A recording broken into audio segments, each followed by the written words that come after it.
there was a few moments like this. Okay, so you had the credits, and then you also had about a 9-minute scene, I think it was, of her leaving one building and walking down all the steps to get down to her lighthouse. It was, and then nothing happened. It wasn't like an important scene at all. Like it was like why did we sit here for this long to watch her walk to the lighthouse? It was ridiculous. I know. Yeah. So much you could have been developing one of your characters. Yeah, no, they developed her character by doing that. Now you know that she has to walk down a lot of steps to get to the lighthouse. They developed her hamstrings. Her calves. Then developed.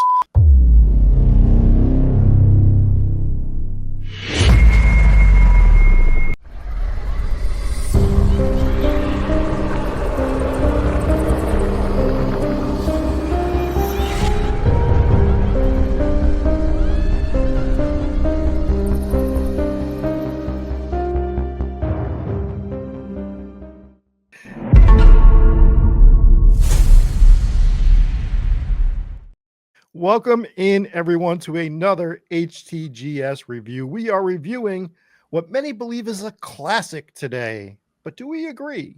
We're going to be talking about 1980s The Fog, made by John Carpenter. But before we do, I am your host, Rob Coakley, joined as always by Dave Wilkins. Hello, Rob Coakley. And also Jesse Wilkins.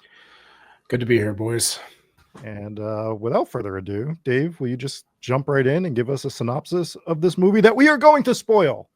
And it's very old. There's already a remake that's sort of very old. So if you haven't seen it, go watch it, then listen to the review, or just listen to the review and we'll tell you if you should watch it or not. But we are going to spoil the shit out of it. The Fog, 1980, directed by John Carpenter.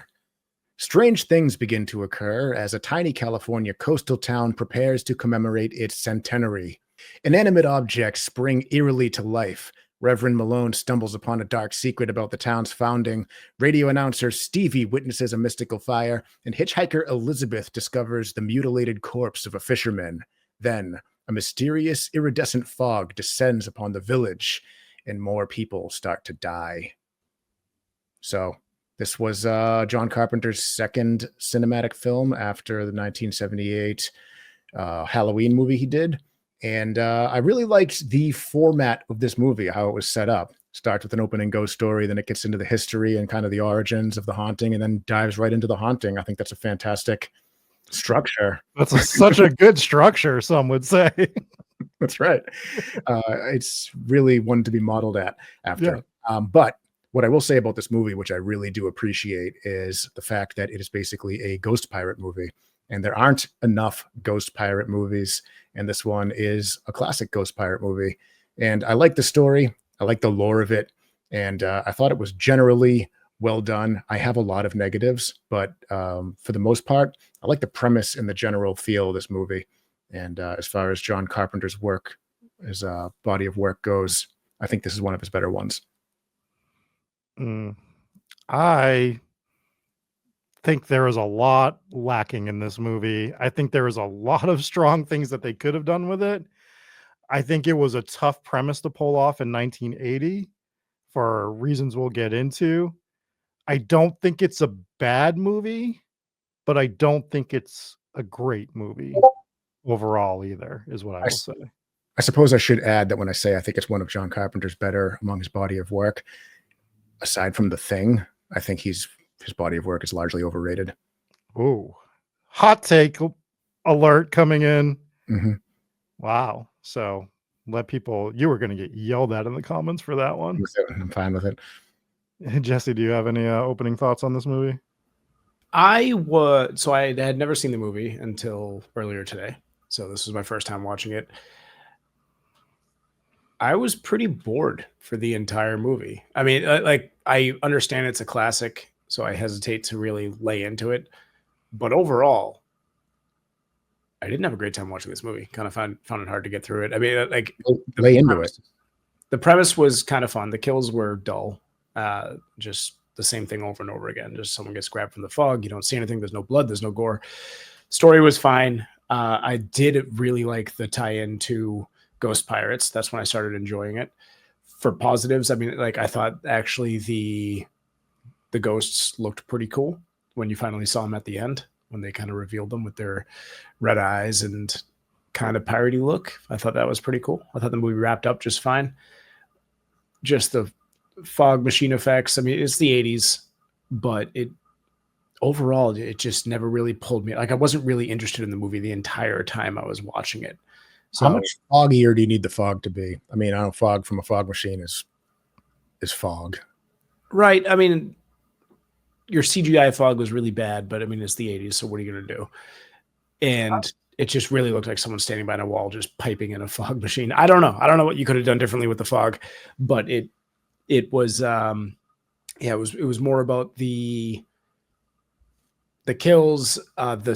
The sound design on this movie was all over the place. Now, I don't know if it would have been better if I watched it on a TV, but I was watching it at my computer with the studio monitors, and I found myself constantly having to either completely crank the volume during conversational parts of this movie or completely turn it down when things, like, it was in particular when things like poltergeist activity started happening in the houses, where things would crash and everything. It would just get so extremely loud. So I don't know, it's just a personal take on the sound design of the movie.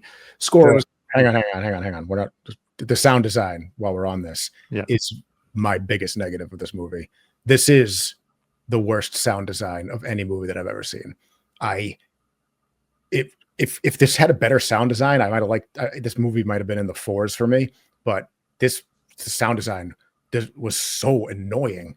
The most annoying car horns and car alarms, and just that gong of the bell constantly for no reason, and the way too loud jump scare effects, and just it was the most annoying sound design I've ever heard of any movie. It was so bad, and if it was intentional, it still wasn't good, because it was just like it put me in a bad mood.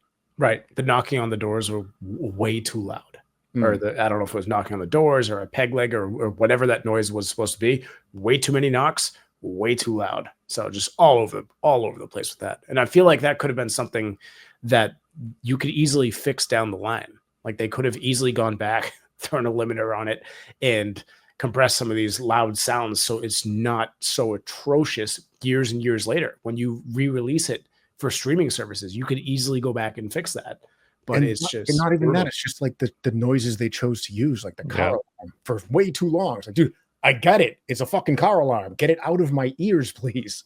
Yeah, it's all the noises that I like, because I have like those sound sensitivity issues when we're out and about, and noises like that just drive me completely insane, more so than the normal person. They were like, what is every noise that Rob hates? And they just threw it into this movie, and you're just sitting there and your back is just tensing the whole time, which sort of sucks, because I think a lot of the score of this movie is pretty good, but it gets really killed by adding in these noises throughout it as well. So like, I think you have to separate the sound effects from the score. Right. The score is really strong. I'm saying the same thing, but I'm just saying, like, it sort of almost takes away from the score, because these noises are happening while the score is happening. So you're not even able to enjoy that some of the time as well. And it's a overall negative on the sound design of the movie, because you're taking away one of the stronger points of this movie, which is the score itself. Yeah, I think this, like, as far as Carpenter scores, and actually his scores are not where I think John Carpenter's overrated. I think he's underrated for his scores. I like every score in all the movies that I've seen by him, and this one's probably top 3 for me. Yeah, it's really well done. I want to go back to the fog. As Jesse went through some of his points, I wanted to talk about the fog. And I love the fog as a premise, because when you are in like really thick fog or driving through fog, it's really scary and unsettling to walk or drive through it. But I feel as though it's really hard to capture that on screen without it just being too much. The only scene that I think ever did it really, really well in my mind that I can remember is a scene from The Others, where she's walking down the street and the street sort of is disappearing into the fog as she walks down it. But how long could you realistically carry that throughout the entire movie without it just being, all right, they're standing in fog. So it's hard to translate that to the screen. They did the best they could, I believe, with it.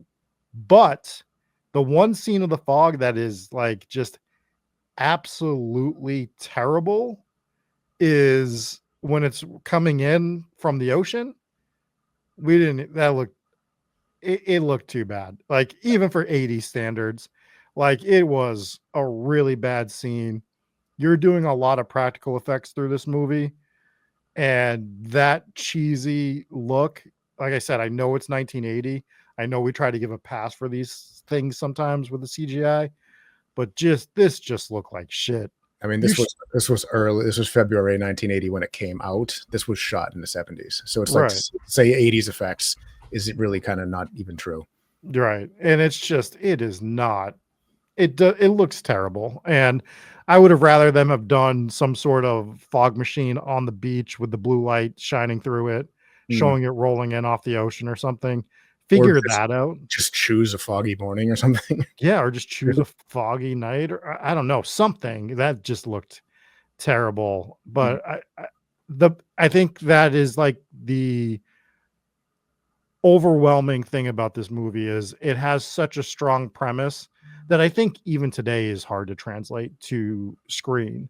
We all know how scary fog can be, what's lurking in the fog beneath.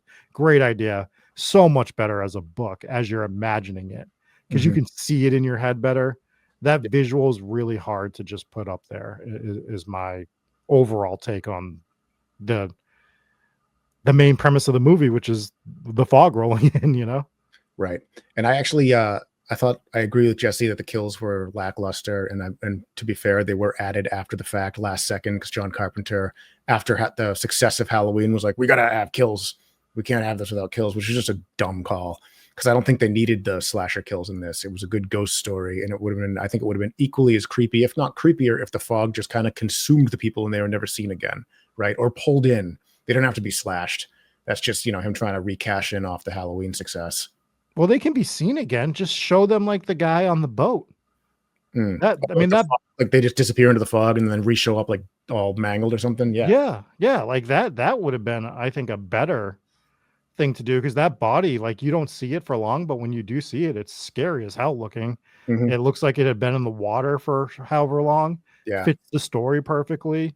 We don't need the cheap like hook kills. Like, it's just unnecessary. It felt like they were trying to hybrid a ghost story and a slasher, and it just was unnecessary. Yeah, it just doesn't work so well. It was a really strong ghost story, like the fog rolling in, and like that's that cool detail where she's like, the fog's traveling east, but the wind is traveling west. Doesn't make sense. It's a really creepy thought. Yeah. Yeah. And watching the people track it like that, it's that's really well done. I mean, I think going back to the beginning of the movie, my favorite part is the opening ghost story. I thought that was creepy. They found the perfect guy to tell that ghost story. There's one really bad shot in that, though. I don't know if you caught it, but they tried to do like a quick zoom into him from far away, and it just doesn't work. Like, it's almost like the technology wasn't there or something, but it was shit. It was like really bad. I was like, what is that? That is one of the worst shots I've ever seen in a John Carpenter movie in my entire life. So other than that, though, that opening ghost story, it was told well. It sets the tone for what's to come really well. It gives you a great exposition dump, but in a way that is spooky and engaging. Yeah. So honestly, honestly, it wasn't forced, because you didn't have somebody in the middle of the movie that stopped to explain everything that's happening. You had just had them kind of figuring it out along the way, and you also had qualified people who knew things that they should know, like the girl who lives in a lighthouse rather, and so she should know about the tides and the winds and things like that, and which way the fog should be moving. And the people that she's talking to about it, they should know these things as well. So that's something that a lot of these movies miss, is all of a sudden you have somebody who just knows everything about something that they have no business knowing about. This movie, they covered those grounds. And even the way that the movie wrapped up with the gold that had been turned into a cross or a crucifix, I thought that was smartly done. I almost thought it was too good, to a point where I think they should have been trying to figure that out earlier in the movie, and had kind of like a National Treasure type thing where they're trying to find the clues to where is the gold hidden in the church. I felt like it was almost a little rushed because it was too good. And I felt like maybe they should have been going into the catacombs under the church or something and find it within a grave. I felt like it could have been a little bit cooler if they expanded on that a little bit, but I was still fine with the way the story played out. I 100% agree with that. I was thinking the same, like I wasn't thinking the same exact thing, but I thought that the cross should have been brought up or been sort of hinted at or something a little bit earlier in the movie, even just an establishing shot of it while somebody's talking with it in the background or something. And maybe they did that and I didn't catch it, but I think that would have just something with the cross. Yeah, or even if they had mentioned like this is solid gold and this is our, or maybe if it was in a glass case or something like, oh, you can't, we keep that away because that's, that is worth thousands and thousands of dollars because it's all this gold or whatever. Right. Maybe it would have been too obvious, but I think they could have expanded on that a little bit more because it's a strong storyline. So sometimes obvious is fine though. Like if it's in the story, sometimes and it works. Sometimes obvious is fine. Not everything needs to be a mystery. Sometimes just like establishing something is more than fine. I agree.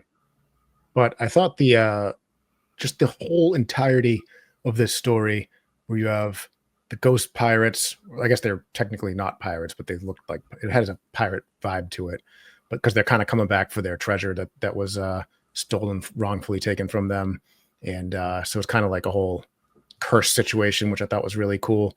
It definitely could have been executed better. And there were a lot of flaws. We've mentioned some, but what I think the sound design is the biggest one for me, but one of the other major ones I have is there was no real character development, possibly too many characters, and none that had any value to the story, really. There was almost something with the mother and her son, Adrienne Barbeau's character, or Barbeau, sorry, Adrienne Barbeau. And you're like, oh, this is an interesting, character arc, possible character arc with her and her son there, but it just came to be nothing. She just worked in the lighthouse as a radio host and had a son who she didn't want to die. It's like, that's it. Yeah. And it didn't want him to die, but wasn't willing to go rescue him either. She was like, I hope you understand, I have to stay at this lighthouse to tell the 14 people in town what's going on, because it's established that it's a quite small town. So I was like, I don't think this is the best parenting moment I've ever seen in a movie. No, it's not convincing. It's like the trolley dilemma, right? She's like, would you pull the trolley to save your son or save 6 dudes? Yeah. Like, my son. Right. It's easy. Yeah. It's not even a question. Trolley to save 1 gorilla or 100 guys? Question for the ages. Nobody knows. Speaking of the son, I understand why she wanted the son to die. So I would want my. That's why Rob has no kids. Not because he hasn't started a family, but because he keeps killing them. But this kid. Son, let me tell you about the trolley dilemma. Lay down. I choose them every time, son. But this kid, he's playing on the beach and he picks up this piece of wet, gross, dirty wood and walks in, wakes her up, and puts this dirty ass wood right on her bed. Like doesn't even like put it on the side of the bed or lean it against the wall. It goes right on the bed. He just leaves it there. I would probably want my child to die as well. I think it's a slight overreaction. And he picked it up because it was a piece of gold at first that turned into a dirty piece of wood. Yeah, but so still, he didn't put a piece of gold on the bed. He put a dirty piece of wood on the bed. So, also felt like that should have came back a little bit more later in the movie. It kind of did. Because on the sign, it ended up saying like 6 must die. And then that's kind of how they started figuring things out in the church. That's right. I forgot about that. I was also a little bored watching this movie, Jesse. I'm not gonna lie. Yeah, I mean, I like it, and honestly, I would rewatch it. But overall, just because I know how it ends, and I did really like the ending of the movie. But overall, while I was watching, I was like, I'm not having a great time. That's what I said 3 times. This was a weird one because I was like, it felt like it was taking a while to get going, and I'm like, oh, we must be like when is we're gonna be halfway through this movie or something? And I look and it's like 15 minutes left. I'm like, oh, over.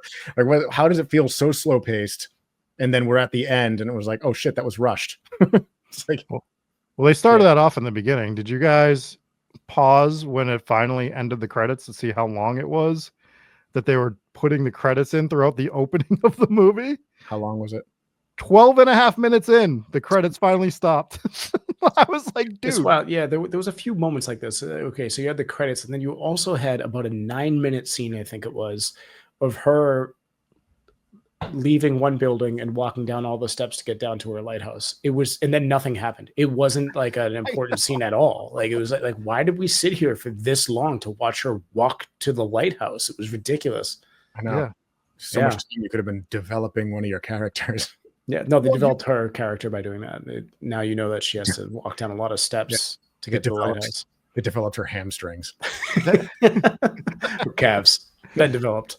It would have worked if they were developing the lighthouse as the final location instead of the church. Yeah, or if she had to run up those stairs to like get away from the ghosts or whatever at the end, because then you know how many steps she has to go up because you had nothing else to do but count the steps while you're watching that fucking scene for 24 minutes.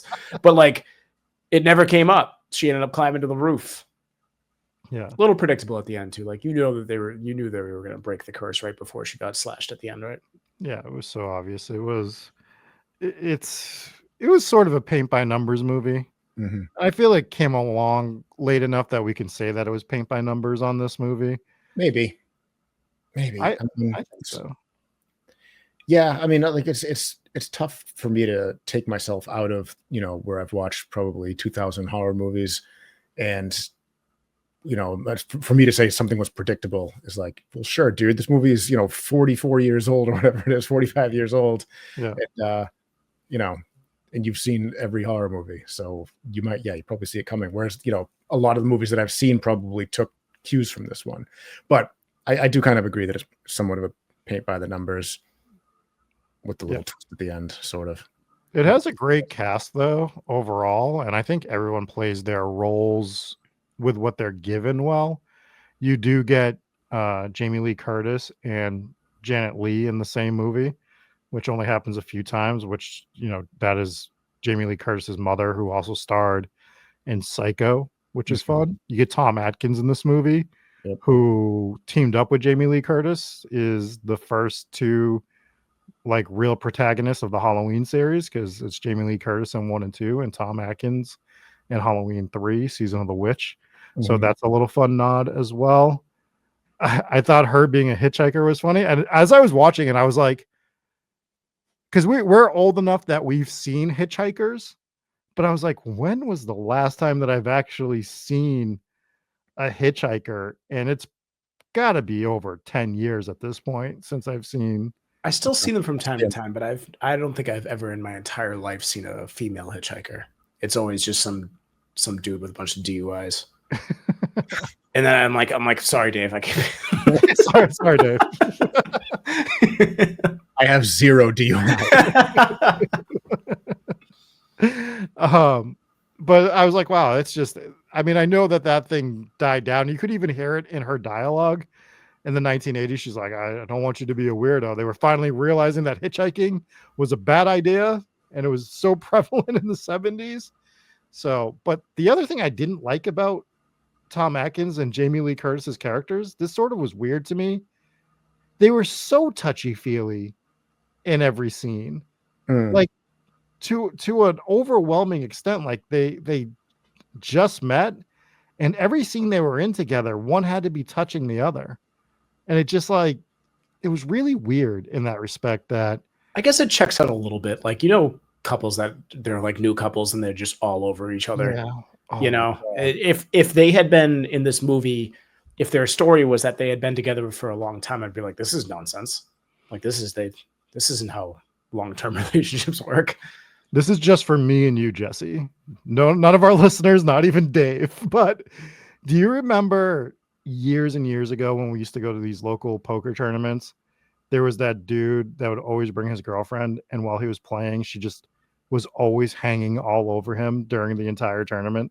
Vaguely, yeah. It was like that. It was. Yeah. It was just like you would watch, you'd be like, just play cards. Just stop get off me. Let me focus on the game. Yeah, what was happening here? I hate this. So that's sort of what that reminded me of.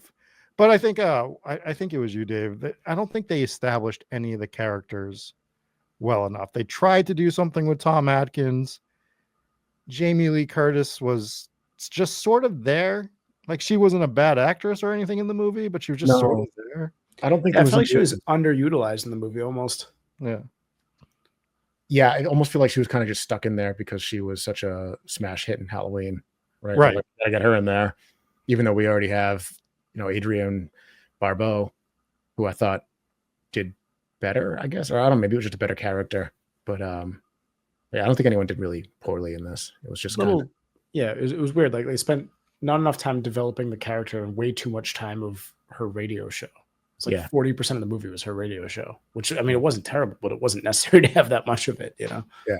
I did like this showing of how this was such a 1970s, 1980s movie with the guy that was flirting with her over the phone. Yeah. The scene where he's going to the door and he's like, just got the phone off the hook and he's yelling to the phone. It's like, don't worry, Toots, I'm going to the door now to check it.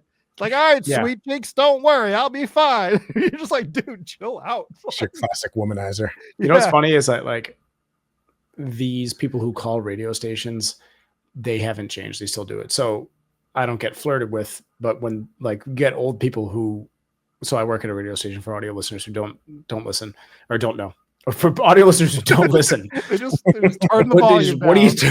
Thanks. Thank you for turn it all the way down. Thank you for the download. You'll never know I said this. Anyways, yeah, there's some weirdos that they listen to the radio 24/7 and they call about absolutely every and anything, and a lot of times about absolutely nothing. Hey man, been listening for a long time. Okay, thank you. How is it over there? I don't know, kind of chilly. I don't know how to turn on the heat. Wow, that's too bad. How long has it been like that for? Like, dude, do you have anything to do today? Like, I'm not even like a talking head on the radio. I'm just a sound engineer, so I just turn on and off microphones. Very rarely do I speak on the radio. Like, why do you want to talk to me? You don't even know me at all. You haven't fallen in love with my voice. Yeah, but so I can relate to that, where you get these calls all day long, these weirdos. It's so funny. Anyways, do we have any closing thoughts on this movie? So you guys have obviously seen Scooby-Doo Pirates Ahoy, right? Probably. Maybe. What is The it? 2006 Scooby-Doo movie. Oh, maybe not. That would have been after my little brother was older. So maybe I haven't seen it. Anyways, it's basically the same movie. Yeah, and I enjoyed it. When my son was going through his pirate phase, we found the Scooby-Doo pirate movie, and I was like, this is awesome. And I didn't know until I recently watched this movie today that it was loosely based off of that. The fog rolls in, the ghost pirates come. It was pretty cool. Nice. Dave, do you have any closing thoughts on the fog? That was my closing thoughts on the fog. I know. Was that I actually had more fun watching Scooby-Doo. But okay, no, serious closing thoughts. I think the only reason I was kind of let down during this movie, and I was a little bit bored watching this movie, is the only thing I knew about this movie was that it was considered an all-time classic. So I think I expected more. And I did like the way the movie ended. I like the way it tied in. It'll get a good score out of me. But I feel like it's only going to get it's only going to be higher than a 4 because I feel like it's supposed, because it's a classic. It's considered a classic. I understand it was the 80s. Effects aren't going to be what they are today. But I was bored through most of this movie, to be perfectly honest with you. That's kind of my negatives on it. Dave? Yeah, I had more negatives than positives. I did like the movie as a whole, and like as far as like the premise and the concept and the it's a good ghost story, and we got pirate ghosts, which I think is cool. I do think the character development was flat. Not to rehash everything I already said, but I think the negatives outweigh the positives a little bit here, and I basically think that this could have been a lot better, and this is basically the Halloween of ghosts movies. Just meh. I disagree with it being the Halloween of ghost movies, but we don't need to have that discussion again. I just think it was boring. And that's all I'm going to say for my closing thoughts. I was more bored watching this than I wanted to be. If you want to really know why we're reviewing this movie, it's because me and Dave weren't able to answer a trivia question about this movie. And I feel like even if we had just watched this movie... Hang on. I don't know what that trivia question was. Ask me the trivia question. Who was the leader of the Revenants in 1980s? And John Carpenter's 1980, The Fog. I worded that perfectly. So like the head guy that touched the Yeah. cross at the end. I don't remember his fucking name. Nope. Yeah, Would've see? failed that for you. I don't think that I couldn't have answered it after I watched the movie. It was said like 2 or 3 times, but It was Blake, and I only know that because I was waiting to hear the name because of that question. So I'll never forget it now. yeah, but like I feel like even if you had watched this without knowing that was going to be the question, Yeah, it wasn't addressed nearly enough in the movie to remember it. I remember there was a name. Yeah. And I do remember it was mentioned, but I never would have remembered that it was Blake. I'll start with the scores because I already know that I'm gonna be the I want lowest. Jesse to start with the scores. You want Jesse to start with the scores? Yeah. Okay, Jesse, you start with your score. Even though I'm supposed to give this above a 4 because it's a classic, I'm just not going to because like I said, I knew he was going to adjust at it. least 70 to 75% of the movie, I was bored. I'm going to give it a 3.8. 3.8. I thought I enjoyed the story. I enjoyed the ending. Acting was solid, but there was too many negatives. It was dull. Kills were lame. Sound design was all over the fucking place. That's like my biggest negative with this movie.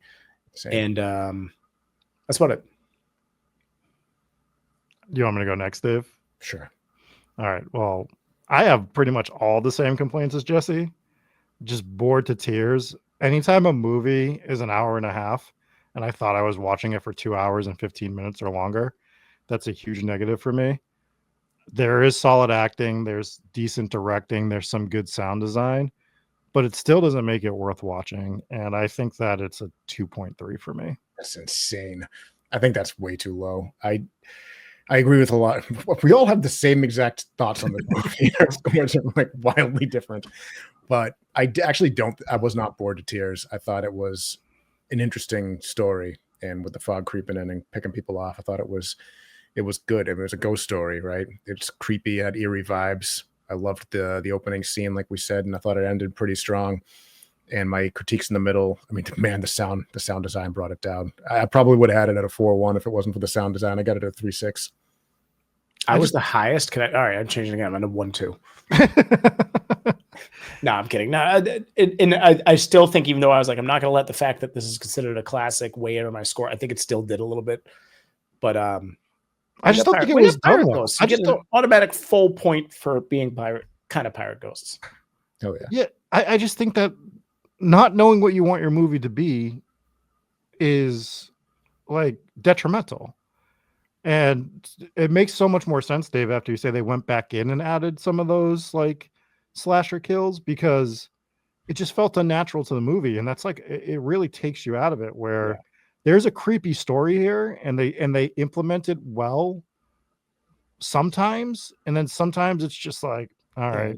It just seemed kind of stupid that they're like punching out windows and knocking at the door and stuff. Like I think, Dave, I think you brought this up earlier. It would have been so much better if the fog just dragged people away and then you found like their mutilated corpse later. Like that would have been so much more eerie. So it's just lame. They're trying to make it like they're just trying to cash in off the Halloween success. Yeah. Right.